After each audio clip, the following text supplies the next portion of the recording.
Still love the fastback. This one's not going anywhere. It's staying in the bag. Well, I lied.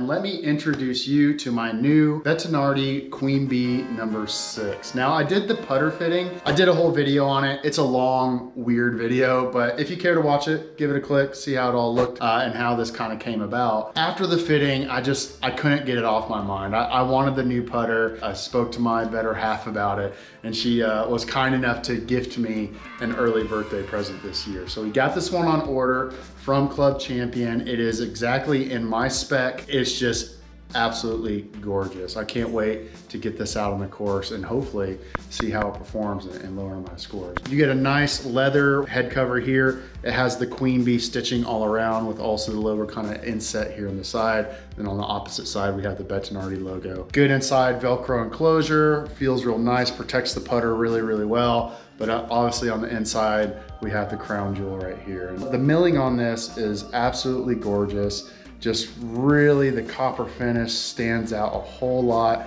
And then it has the honeycomb facing here, which is patented to Bettinardi. They say it's supposed to help the ball get on its roll a bit better. So I actually knew nothing about Bettinardi up until I did my putter fitting with Club Champion. This might be the first time that you're hearing about them too. And they're a US-based company out of Ohio, so all the putters are milled and made in the United States. Been around since the early 90s, used to do a lot of work with other equipment manufacturers, and he actually partnered with Mizuno for a number of years, milling and creating some of their high-end putters. Around 2010, he launched his own independent brand of putters, and he actually has some wedges too that I never knew that those existed as well. I'm pretty interested to see those if ever have the opportunity. But I can just tell you that the craftsmanship on these, it is just absolutely amazing. It's a piece of art in itself. It rivals any Scotty Cameron or other putter that you'll see out there. Just the precision and the attention to detail on the putters is absolutely amazing. It just builds that confidence that once this thing is in your hand,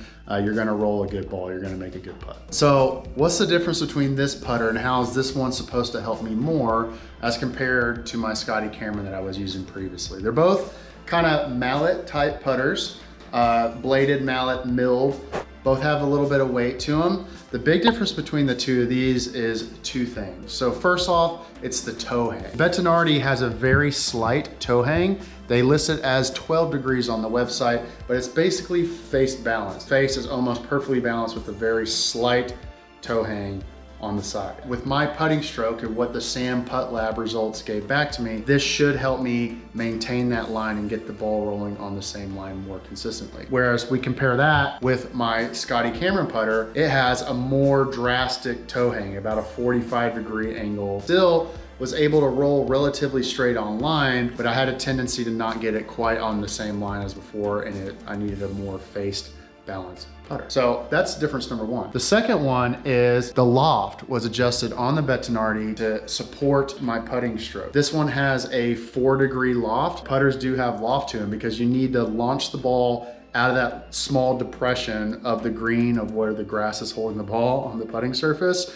and then get the ball rolling end over end down the line that you intend. So this has been bent to my specifications, both from loft and the lie angle, to help me get that ball rolling on line more consistently. Does it work? Let's find out.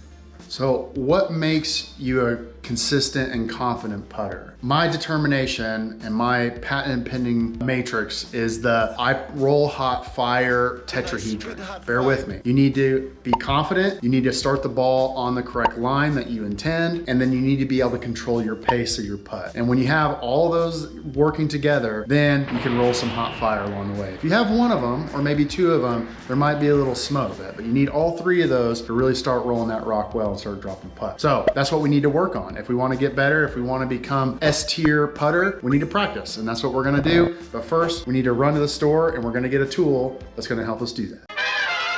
Okay, we are not at some fancy pro shop or big box golf store. We're actually at Lowe's, and they're going to have exactly what we need to work on getting our putt starting online. Let's see what we find.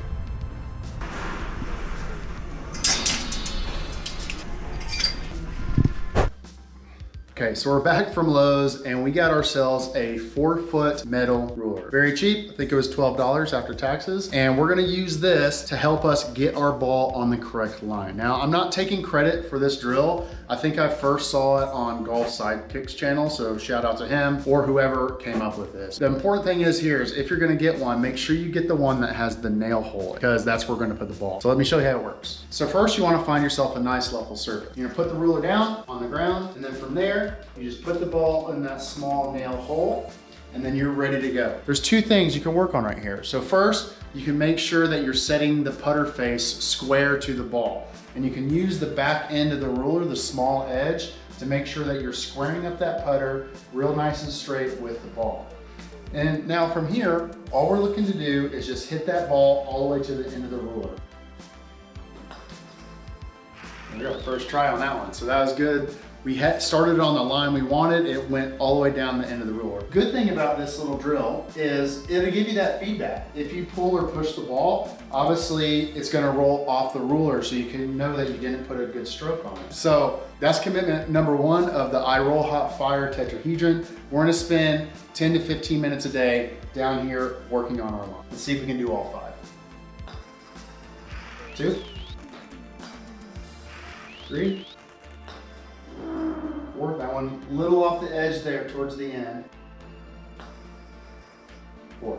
So 4 to 5. So that's a good way, cheap way to work on getting your putter started on the correct line. And then hey, you also got another tool to do some of the house projects around there too. So next part of our Roll Hot Fire Tetrahedron is our speed or our pace control for the putter. So that's a little bit difficult to replicate here at the house. So let's head out to the local course, get on the putting green and work on our pace control with the new Bettinardi putter. Let's see how we do. I'll see you there. So we're out here at the putting green with the new Bettinardi Queen Bee number 6. Working on our distance, our pace control, really trying to focus in on the feel of the putter and get those close. And then also one of my Arcos recommended tips is to work on my 0 to 10 foot putting range. So that's what we're gonna do out here. Let's cue a little montage up. Let's get the Bettinardi out on the green. Let's see how she looks.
got a little smoke going now. And the last part of our roll hot fire tetrahedron is the confidence. And that comes with the look and the feel of the putter, but also those other two elements. When you're starting the ball on the line that you intend and you have a good speed control for the greens you're working with, it builds that flame up and then you get a hot putter. And that's what I'm hoping to see when we get out there on the course here soon. I got a round scheduled coming up this week. We're gonna take the Bettinardi out for its maiden voyage. We're gonna see how we roll the putts out there. I'm really excited about it. I hope you got a little insight to Bettinardi, maybe a few little putter drills that can help you improve your game as well. Hope you enjoyed the video. If you did, consider joining me on the journey. We'll see you in the next one. Thanks, peace.